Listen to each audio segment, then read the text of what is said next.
Bonjour à toutes et à tous et bienvenue sur votre chaîne d'information régionale, l'info en continu, l'info au sport de ce week-end. En ce vendredi, nous accueillons en effet Guillaume Van der Schaag, le rédacteur en chef de Sprint Magazine pour la chronique hebdomadaire. Bonjour Guillaume. Bonjour Adrien. On va parler d'abord de basket, je crois, avec les playoffs de Pro B. On parlera aussi de cyclotourisme, l'Hilardolo bien évidemment au programme, du trail, de la course à pied, du foot quand même bien évidemment, même si la Ligue 1 et la Ligue 2 s'est terminée, on aura un peu de ballon rond. Alors d'abord les basketteurs lillois à l'assaut des quarts de finale ce soir. Ouais, après une saison régulière plus qu'honorable pour les joueurs du LMB, le Lille Métropole Basket, qui ont terminé à la 5e place sur quand même 18 équipes, et puis ils ont souvent été dans le trio de tête ou aux portes du podium. Eh bien le LMB se lance dès ce soir à l'assaut des playoffs, un quart de finale aller à domicile. Les hommes de Jean-Marc Duprat vont recevoir l'équipe de Saint-Chamond au Palais Saint-Sauveur, c'est à 20h donc ce soir, ça devrait être plein avec une grosse ambiance. Avant un match retour prévu dès ce dimanche à 17h dans la Loire forcément, et un éventuel match d'appui en cas de un partout à l'issue de ces deux premiers matchs. C'est une équipe qu'ils avaient battue chez elle en championnat, mais face à laquelle ils avaient dû s'incliner à domicile. Cependant, on peut être confiant parce que la dynamique elle est clairement en faveur des joueurs du LMB qui restent sur la fin de saison sur 4 succès consécutifs, et puis avec un Rakim Buckles, l'américain qui est en feu, qui a l'habitude de passer 18, 20, 25 points par match. Donc voilà, on espère tout le meilleur pour ce soir pour les basketteurs lillois en play-off. Et un mot également concernant dans la région l'équipe de Denain qui participe également à ces playoffs. Absolument, avec donc c'est toujours en Pro B, Denain qui aura peut-être là pour le coup la partie plus difficile en quart de finale. Match aller ce soir à l'extérieur à Roanne, et Roanne c'est une équipe qui a été l'un des 2-3 épouvantails de la saison. Ils ont terminé deuxième de la phase régulière avec un bilan assez bon de 26 victoires pour seulement 8 défaites. Donc ce sera difficile pour Denain, mais sait-on jamais, d'autant que le match retour ce sera aussi dimanche pour Denain à domicile, et Denain à domicile c'est quand même très solide, donc on verra bien. Et pour rappel, bien évidemment, le premier de la saison régulière en Pro B, Blois est déjà assuré de monter en Pro A.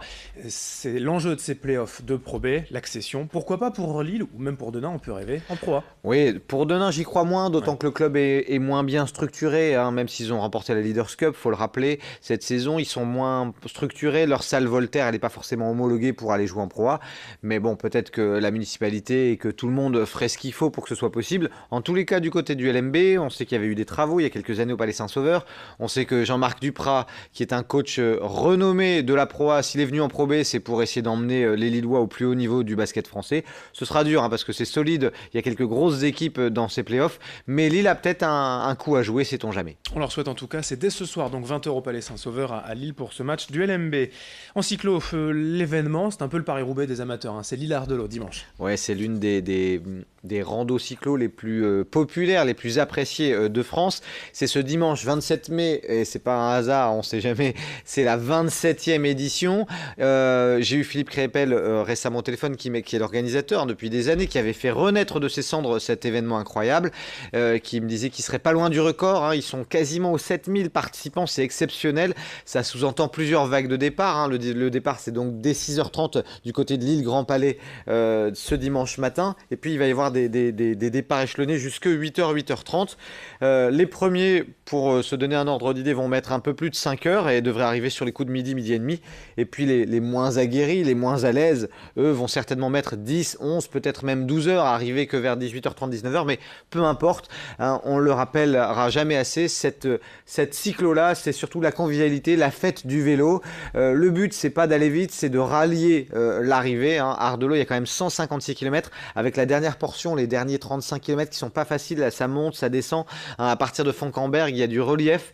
Donc voilà, mais c'est tous ceux qui y ont participé ont un énorme sourire à l'arrivée. C'est une fierté d'avoir traversé le Nord et le Pas-de-Calais, d'être arrivé au départ de la capitale des Flandres jusque la station balnéaire d'Ardelo. C'est un événement qui est vraiment atypique, où il y a une ambiance exceptionnelle entre les amateurs sur la route. Ouais, et puis il n'y a pas de classement, ça c'est le plus important, c'est une randonnée, pas de classement pour l'Hilardolo. Dimanche, attention quand même, il fera chaud, il faudra bien s'hydrater. emprunter tout au long du parcours. Allez, on passe à la course à pied. Et d'abord, un mot de trail. Un trail qui a lieu ce week-end, le trail des Pyramides Noires qui a lieu ce samedi avec plusieurs distances au programme. Plusieurs départs, hein. Il y a certaines distances qui partent de Liévin, d'autres de Hénin-Beaumont. Mais en tous les cas, ce qui est sûr, c'est que toutes les distances auront une arrivée commune. Hein. L'ensemble des parcours prenant fin du côté du site minier du 9-9 bis à Wany. C'est une course très chouette. C'est une occasion exceptionnelle de découvrir les terris de notre région. Alors c'est un peu dur, hein. Ça monte, ça descend. Il y a un 22 km, un 35, un 50 et puis un 105 km pour les plus experts. Là, c'est quand même pas donné à tout le monde. Mais en tout cas, c'est une belle épreuve qui est en plus très éco-responsable cette année, qui a mis un point d'honneur à faire attention à tout ça au niveau des gobelets, au niveau de la propreté des différents sites traversés. C'est ce week-end le trail des Pyramides Noires. Et bon courage, bien évidemment, à tous les coureurs de ce trail.